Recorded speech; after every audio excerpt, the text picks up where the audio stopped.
Bismillahirrahmanirrahim. Assalamualaikum warahmatullahi wabarakatuh. Salam perjuangan, salam keadilan. Saudara-saudaraku sebangsa dan setanah air yang berada di seluruh Indonesia yang saya cintai. Selamat ketemu kembali dalam acara atau agenda yang saya akan bawakan ini adalah tentang keadilan hukum di tanah air. Saudara, pencinta keadilan di seluruh tanah air yang saya cintai dan sekaligus saya banggakan. Alhamdulillah kita ketemu lagi dalam keadaan sehat. Saya advokat Edi Herianto yang peduli terhadap perjuangan penegakan hukum di tanah air, selalu menyuarakan keadilan hukum.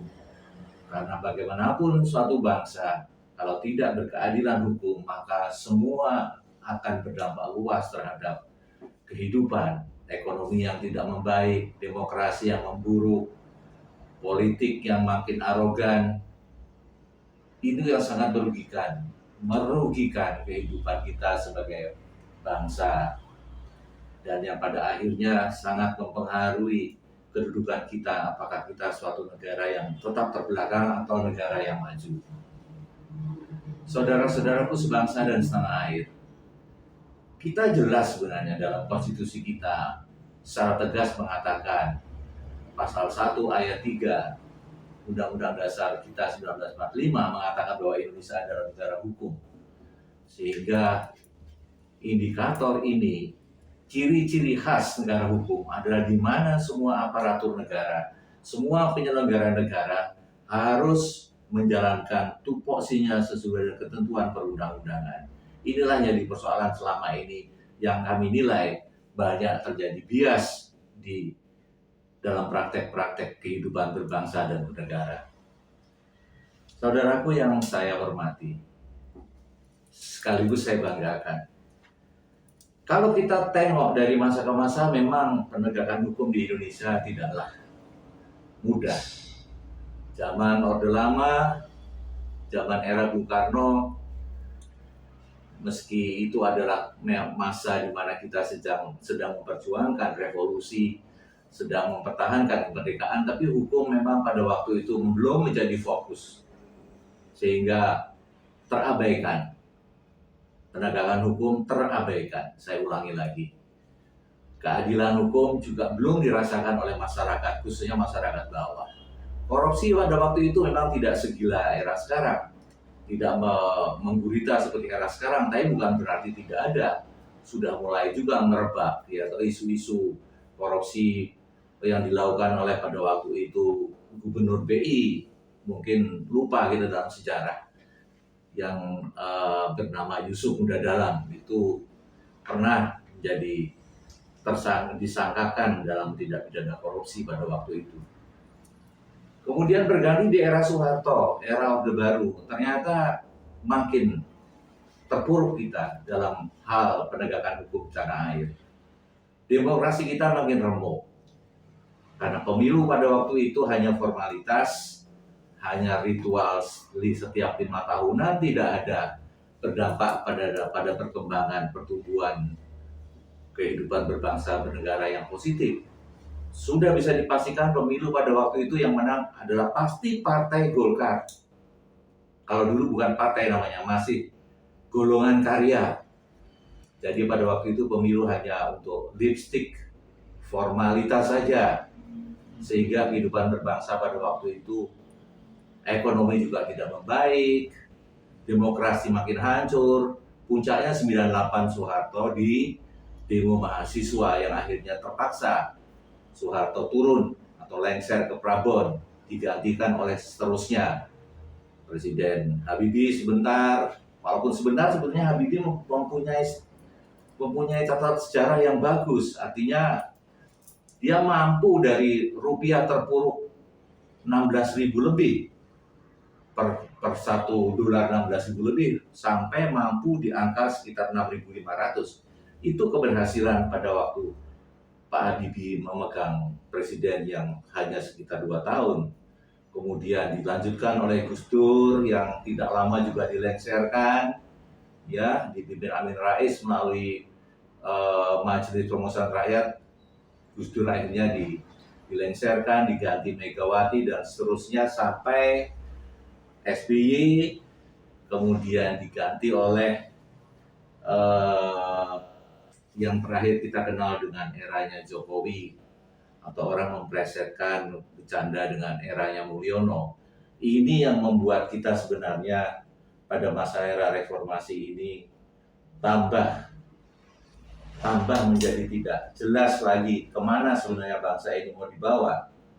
Jadi pada waktu era Jokowi itu, yang nyaris kita sudah meninggalkan baru beberapa bulan, ya, jadi hutang kita sudah mendekati lebih, ya. Akhir Jokowi itu ada yang mengatakan 10.000 triliun, tapi ada yang mengatakan ekonomi 8.000 triliun meninggalkan hutang. Kemudian demokrasi kita tahu seperti itulah hasilnya, sampai akhirnya memunculkan anaknya sempat menjadi tragedi hukum di Indonesia, menjadi wakil presiden yang sampai sekarang menjadi pemikiran kita semua, apakah hal-hal demikian itu patut dalam satu bangsa yang beradab, bangsa yang berlandaskan pada hukum. Ini juga menjadi catatan yang tidak baik bagi kita. Pada waktu itu, pada 2000-an, indeks korupsi kita memburuk terjadi di tahun 2022. Di angka 110, kemudian 2023 turun ke 315. Jadi indeks korupsi kita turun. Kemudian ini hanya sejajar dengan negara-negara Ekuador, sepertinya Malawi, Filipina, Sri Lanka. Kemudian demokrasi kita berdasarkan Freedom House, indeks democracy turun dari 62 poin pada tahun 2019 menjadi 53 poin pada tahun 2023. Jadi justru 4 tahun kemudian anjlok. Skor kebebasan pers di tahun 2003 juga turun. Pelemahan yang memprihatinkan, pelemahan dalam penegakan hukum yang memprihatinkan dalam KPK, dengan perubahan undang-undang KPK yang dilakukan oleh rezim Jokowi memperlemah KPK, sehingga KPK sekarang masuk dalam kelompok eksekutif yang tidak menjadi komisi yang independen lagi. Saudara sebangsa dan setanah air, para pencipta keadilan, kita mau tidak mau, untuk sekarang itu masa lalu semuanya, tapi kita ingin ke depan menjadi bangsa yang lebih baik, menjadi bangsa yang besar, yang bisa bersaing di kancah internasional. Kita tidak ingin seperti masa-masa lalu, demokrasi kita yang tidak baik, ekonomi kita yang terpuruk, kehidupan sosial masyarakat yang makin condong, masyarakat jadi tambah miskin. Ini semua harus kita benahi bersama. Dan di sini sebenarnya peran presiden yang terbaru kita yang baru dilantik pada bulan kemarin, Oktober 2024, ini merupakan tantangan beliau ke depan. Pak Prabowo ini bukan main-main tantangannya atau beban yang dia pikul. Jadi di tahun 2025 ini beban yang berat terhadap APBN kita, pada fiskal kita, untuk membayar utang dan pokok bunga saja akan mendekati angka 900 triliun. Ini tentu akan memberatkan APBN yang kita kisaran antara 3.000 triliun. Kemudian kita perolehan APBN kita tidak lebih dari 1.800 triliun, sehingga akan terjadi defisit. Ini luar biasa tantangan beliau ke depan. Oke, baik, itu kita singkirkan dulu. Kita bicara tentang bagaimana penegakan hukum ke depan seharusnya yang harus dijalankan, senang atau tidak senang, oleh rezim Prabowo ini. Kalau kita ingin selamat, ingin tetap jaya dengan goal 2045 menjadi masyarakat Indonesia yang sukses. Saudara-saudaraku sebangsa dan setanah air yang berada di seluruh tanah air Indonesia, yang saya hormati sekaligus saya cintai. Kalau kita lihat penegakan hukum di era yang sekarang ini sudah sangat terpuruk. Dalam arti saya katakan, saya sebagai praktisi hukum, sudah hancur-hancuran. Saya tegas mengatakan, tidak mengatakan tidak baik-baik saja, itu bahasa-bahasa yang kamuflase. Saya mengatakan sudah hancur-hancuran. Bagaimana kita melihat kasus-kasus yang kemarin terjadi di Mahkamah Agung, tertangkap seorang pejabat Mahkamah Agung, mantan pejabat Mahkamah Agung, yang di rumahnya saja tersimpan hampir 1 triliun rupiah hasil jual beli hukum. Ini satu indikasi yang luar biasa bahwa hukum selama ini adalah barang komoditi dagangan. Luar biasa. Kasus Vina kemarin juga meledak, yang akhirnya putusannya ditolak PK itu. Ini juga tragedi hukum bagi kami praktisi hukum, memandang ini hukum Indonesia tidak baik-baik saja. Sudah memprihatinkan. Kalau kita ke belakang, flashback kasus Sambo dan sebagainya, kemudian terjadi yang terakhir, para anak buah Sambo yang bermasalah justru dipromosikan. Ini sangat merusak rasa keadilan di masyarakat. Jadi tidak mudah ini kita menerima hal yang demikian. Apakah kita mau seperti ini terus? Tentunya kita tidak akan melakukan ini. Kita ingin lebih baik, kita ingin lebih maju, kita ingin lebih adil. Karena ingat, masyarakat di bawah ini sudah dalam kondisi ekonomi yang terpuruk. Artinya untuk membiayai kehidupan mereka sehari-hari pun susah. Tapi kalau mereka berhadapan dengan keadilan, makin sulit lagi, makin parah lagi. Mereka ditimpang di sana sini, akan dipersulit di sana sini, membuat laporan saja di sana ditolak, di sini ditolak, sehingga banyak sekali masyarakat yang makin tidak puas dengan keadaan kehidupan berbangsa dan bernegara. Dan ini ada di pundaknya Prabowo yang luar biasa yang jadi beban beliau. Sehingga saya katakan beliau inilah memang seorang patriot yang dituntut oleh bangsa dan negaranya untuk membangun Indonesia ke depan yang lebih baik. Kalau tidak, saya pastikan Indonesia emas itu 2045 tidak akan tercapai. Malah yang akan terjadi adalah Indonesia emas. Kebalikan dari emas, kita akan bubar sebagai suatu bangsa, suatu negara. Karena kita tidak mampu menegakkan hukum, kita tidak mampu memperjuangkan keadilan hukum bagi semua rakyat Indonesia. Kita tidak mampu memperjuangkan cita-cita proklamasi yang sudah jelas tegas diatur dalam pembukaan Undang-Undang Dasar 45. Sekian tahun kita merdeka, 75 tahun lebih, tapi hasilnya sampai sekarang masih memprihatinkan. Sekarang kita terkejut dengan, sebetulnya kita tidak terkejut sih ya, ada kasus-kasus judi online dan sebagainya yang dibackingi aparat, sampai katanya ada 97 aparat TNI Polri yang terlibat. Kemudian ada oknum-oknum Komdiki yang bermain di sana. Kita tidak terkejut karena itu sudah praktek-praktek lama. Cuma kita terkejutnya mengapa sampai sekarang penanganannya seperti ini. Penanganannya harus cepat karena kita tidak mau lagi menghadapi persoalan-persoalan ini bermain-main setengah hati.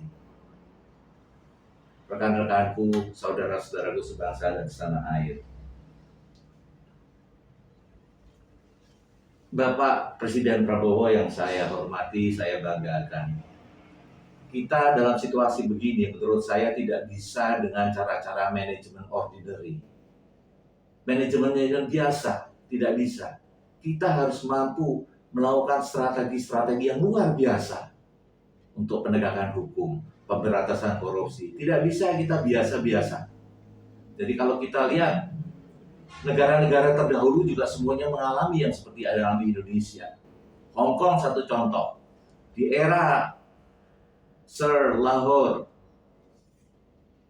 Gubernur Jenderal pada waktu itu, Sir Alex Lahore, Gubernur Jenderal Hong Kong pada waktu itu, dia sampai melakukan, karena begitu semaraknya mafia hukum di Hong Kong pada waktu itu, beliau sampai tegas melakukan semua aparat penegak hukum yang bermain-main dengan hukum, yang memperkaya dari jual beli hukum, disuruh mengembalikan kekayaan mereka atau mereka bawa pergi sekalian dari Hong Kong. Dan itu berhasil.